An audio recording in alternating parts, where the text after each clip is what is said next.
এখন একটা total sandwich সিচুয়েশনে পড়ে যাবে। আরএসকে কিলগুলো সিকিউর করে ফেলবে। এরই সাথে ইএক্সির প্লেয়ারগুলোকে আরএসকে ফিনিশ করে দিতেছে। দুইটা প্লেয়ার আছে, রেজের প্লেয়ার ইএক্সি থেকে পুশ করতেছে, আরএসকে প্লেয়ার ইএক্সি থেকে পুশ করতেছে। এখন কথা হলো, যেহেতু ইএক্সি একটু নিচের দিকে চলে গেছে, এখন আমার মনে হয় আরএসকে ভার্সেস রেজের একটা 4v4 ফাইট আমরা দেখতে পারবো। সাইবার ভার্সেস সাইবার দেখতে পারবো। তার সাথে জেনি, তার কাছেও কিন্তু আমি এরকম দেখতেছি এই ম্যাচে ফ্লিকারের কাছে এটা হলো জেনি, সে নিজেও কিন্তু একটা সিঙ্গেল সাইবার চালাচ্ছে। দ্যাট মিনস একজন ডাবল স্নাইপার, একজন সিঙ্গেল স্নাইপার চালাচ্ছে। এখন দেখা যাক শর্ট রেঞ্জে কতটুকু ফাইট করে।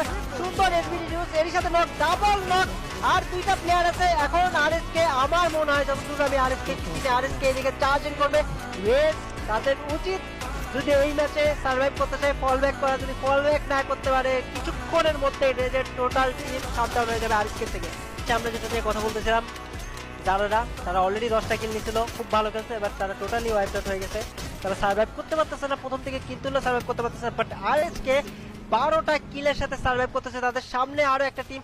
এখন দেখা যাক এই ফাইটটা তারা কিভাবে বের করে। দা গটের সাথে আরএসকে একটা 4v4 ক্ল্যাশ। রাইট সাইডে নিচের দিক থেকে আরএসকে কে ড্যামেজ দেওয়ার চেষ্টা, গটের দিকে ড্যামেজ দেওয়ার চেষ্টা। ফ্রিকারের অস্থির লেভেলের স্নাইপিং, শর্ট রেঞ্জে চার্জিং, জেনি নক ডাউন করে দিচ্ছে।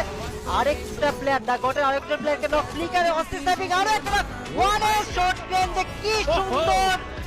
কি সুন্দর স্নাইপিং ছিল ফ্লিকারের দিক থেকে। আরএসকের একটা প্লেয়ারও এখন হারায় নাই। গটের 3টা প্লেয়ার, 4টা প্লেয়ার শেষ এবং গট টোটালি এলিমিনেটেড লবি থেকে।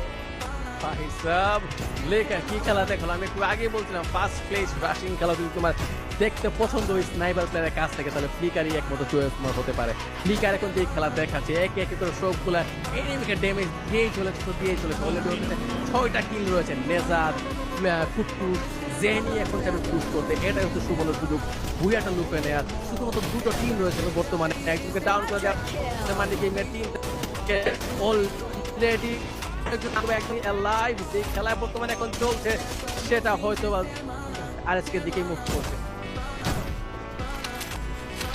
খেলা শুরুতে বলছিলাম এই ম্যাচে আরএসকে নইলে ইএক্সি বুয়াটা নিবে এবং আমার প্রেডিকশনটা ঠিক হতে চলছে। দেখা যাক 2v1 এর একটা ফাইট এবং এরই সাথে ফ্লিকারের অস্থির স্নাইপিং এর সাথে আরএসকে লাস্ট ম্যাচে একটা টোটালি ডমিনেট করে বুয়াটা নিয়ে নিছে।